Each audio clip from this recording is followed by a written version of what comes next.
ওয়ালাইকুম সালাম। কেমন আছো বাবা? ভিতরে আসো। তুমি খাবে না? তুমি খাও। কেমন হয়েছে? প্রিয় খাবার, তাও আবার প্রিয় মানুষের হাতে, কেমন হতে পারে? আন্টি কোথায়? মা আজকে তাহলে উঠি, ঠিক আসি। আচ্ছা, এই আবির ছেলেটার সাথে অর্পার ঘনিষ্ঠতা কিসের? আমার একদম ভালো লাগে। কি বলো? আবার কি ভালো একটা ছেলে। বুঝলাম ভালো ছেলে, কিন্তু সে একদম বেকার। সবই তো পড়াশোনা শেষ করলো, কিছু একটা করবে হয়তো। অনিশ্চয়তা জিনিসটা আমার একদম পছন্দ। তুমি একটু বেশি বেশি চিন্তা করো, এটা তোমার বদ অভ্যাস।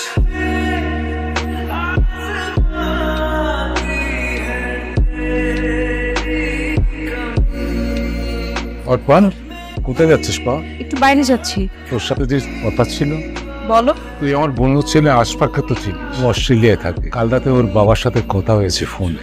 আশফাক এবার 1 মাস বাংলাদেশে থাকে। আমি চাই সেই সময়টা তুই আশফাককে দিবি। আমি কি বলছি তুই বুঝতে পেরেছিস? না বাপ। আমি জানি তুই কি বলবি, তো আবির বিষয়ে বলবি।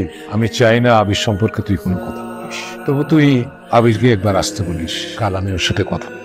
ঠিক আছে। আমি জানতাম তুমি এখানেই থাকবে। বসো। এই অদ্ভুত কতদিন থাকবে? উত্তরে বলা যেতে পারে পৃথিবীতে যতদিন প্রেম থাকবে। আমি বাবাকে তোমার কথা বলেছি, উনি তোমার সঙ্গে দেখা করতে চাচ্ছেন কালকে। কি ব্যাপারে? কি ব্যাপারে মানে? আমাদের ব্যাপারে। কেন, তুমি বসতে চাও না? তা না, যাবো না কেন, যাবো।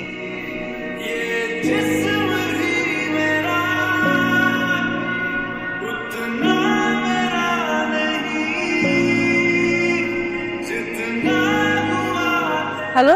কেমন আছো? ভালো। কি কিছু বলবা? তুমি যদি ফ্রি থাকো তাহলে কালকে তোমার সাথে মিট করতে যাচ্ছি বিকেলে কোনো রেস্টুরেন্টে। আবির, ইদানিং তুমি কি করছো? আঙ্কেল, আমি বিএসসি শেষ করি। তোমার আর অর্পার সম্পর্কের বিষয়ে অর্পার মা আমাকে সবই বলেছে। তো আমি তোমাকে যে কথা বলতে চাই সেটা হলো, আগামী 6 মাসের মধ্যে তুমি নিজেকে একটা অবস্থানে নিয়ে দাঁড় করাও। তুমি যদি সেই কাজটা করতে না পারো তাহলে আমি বলবো তুমি নিজে থেকেই আমার মেয়ের জীবন থেকে সরে যাও। যে আঙ্কেল উঠে যেতে হবে বলছি। আসসালামু আলাইকুম। ওয়ালাইকুম আসসালাম।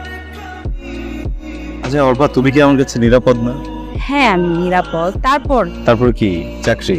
আমি তো করবো না চাকরি। আমি বলছি না যে আমি কিছু করবো না, আমি কিছু একটা করবো, কিন্তু সেটার জন্য আমাকে তো সময় দিতে হবে। তোমার বাবা যদি আমাকে সময় বেঁধে দেন আর যদি বলেন যে এর ভিতরে কিছু একটা করতে হবে, সেটা তো আমার পক্ষে সম্ভব না। পৃথিবী কেউ আমাকে না ছিল, তুমি তো চেনো, তুমি তো জানো আমাকে জোর করে কিছু চাপিয়ে দিলে এটা আমি নিতে পারি না। দেখো, আমি তোমাকে ভালোবাসি, তুমি আমাকে ভালোবাসো। কত সুন্দর একটা সম্পর্ক না? আমার ভালো লাগছে না, কেন জোর করে এখনই বিয়েটা করতে হবে বা সংসার গোছাতে হবে? কে? কেউ না, একটা ফ্রেন্ড। আমি আসি আজকে তাহলে। সরি, দেরি করে ফেললাম না। কোথায় ছিলে? তোমার এই বাউন্ডুলে বয়ফ্রেন্ডের সাথে? আবিরের কথা বলছো? আমি কি কখনো কথা শেয়ার করেছি তোমার সাথে? যার সাথে সারা জীবন থাকার প্ল্যান করছি তার ব্যাপারে খোঁজ খবর রাখাটা আমার দায়িত্ব নয় বলো? দেখো আশফাক, এসব স্বপ্ন দেখা বন্ধ করো। আমি এখানে আসি শুধুমাত্র বাবার জন্য। আবির নিয়ে যদি তুমি আর কোনো কথা বলো না। তুমি রেগে যাচ্ছ কেন? আচ্ছা বাদ দাও, কি খাবা বলো? কিছু খাবো না, আমি চলে যাবো। মাত্রই তো আসলে। ভালো লাগছে না আশফাক, আমি বাসা যাবো। আমি ড্রপ করি। ওকে।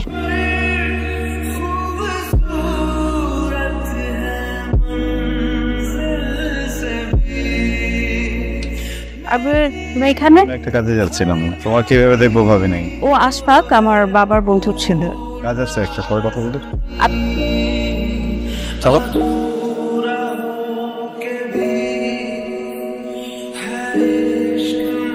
হ্যালো।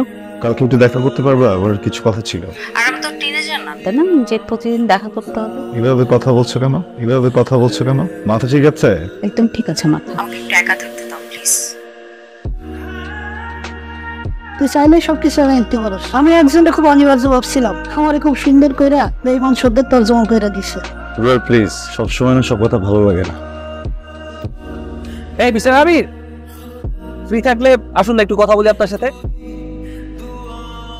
অপর মুখে আপনার কথা অনেক শুনেছি। আমার আর অর্পার বিয়ের কথা চলছে, আর অর্পা এখন এই ব্যাপারে যথেষ্ট সিরিয়াস। খুব দ্রুত আমাদের এঙ্গেজমেন্ট হতে যাচ্ছে। আমাকে এসব কথা বলার মানে কি? অবশ্যই মানে রয়েছে।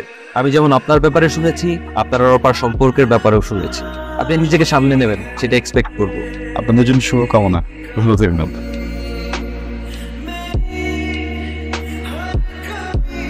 হ্যালো। হ্যালো আবির, প্লিজ তুমি আজকে আমার সাথে দেখা করো এক্ষুনি, আমি বেরোচ্ছি। আচ্ছা।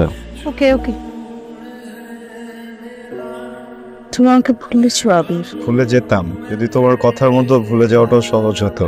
তোমাকে মনে পড়ার অনেকগুলো কারণ আছে আমার চারপাশে। বাসায় রাজি করাতে পারিনি। তুমি ভালো থেকো। এভাবে বলে নয়, আমি কেমন থাকবো সেটা ভাবতে যে নিজের ভালো থাকাটা নষ্ট করুন। আমাকে মাফ করে দিই।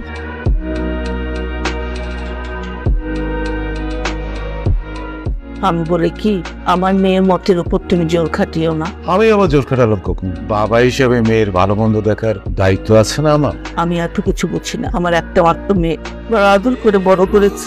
আমি আমার মেয়ের কষ্ট আর নিতে পারছি না।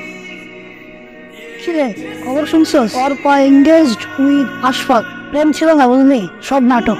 জুয়েল, প্রেম ছিল, ওর দিক থেকে হয়তো ছিল না, আমার দিক দিয়ে ছিল, আমার দিক দিয়ে সবসময় থাকবে।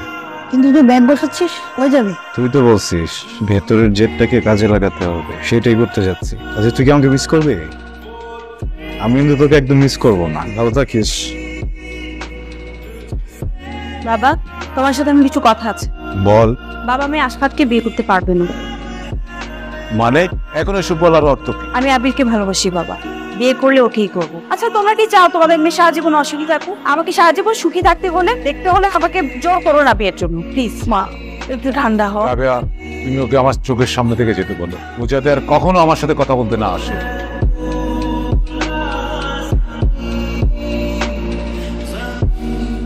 অর্পা, খেতে আয় মা।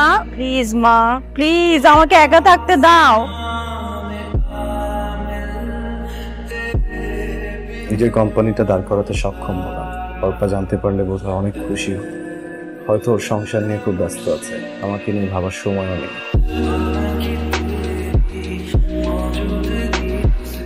ওই ভাই, আবিরের কোনো খোঁজ আছে ভাই? মানে করছি, ফোনে পাচ্ছি না। অনেকদিন হয়ে গেল তো। আবির চলে যাওয়ার পর ওর সাথে আমার আর যোগাযোগ হয়নি। চলে যাওয়ার পর মানে কোথায় গেছে ও? যাই না, ফোনও বন্ধ পাই। নাম্বার চেঞ্জ করছে বোধহয়। ও আচ্ছা, আপনাকে ফোন করবে নিশ্চয়ই। আপনাকে যখন ফোন বলবেন আমি ওকে খুঁজছি, আমাকে যেন একটা কল করে। আমি যাবো। হ্যাঁ, থ্যাংক ইউ ভাই। স্যার, একজন লোক আসছে আপনার সাথে দেখা করতে। আসতে বলো। আবির, আপনি? হ্যাঁ বাবা, আমি ব্যস্ত বাবা। আমি সেদিন ভুল ছিলাম, নিজের মেয়ের ভালো মন্দ দেখতে গিয়ে তোমার বুক জোর করে শর্ত চাপিয়ে দিয়েছিলাম। আপনি ঠিকই করেছেন। একজন বাউন্ডারের সাথে কোনো বাবাই তার মেয়ে বিয়ে দেবেন না, এটাই স্বাভাবিক। তুমি প্লিজ আমার মেয়েটার সাথে একবার দেখা করো। পাচ্ছি না বাবা। হাসপাতালে তোমার খবর আমাকে দিয়েছে, ওদের বিয়েটা হয়নি।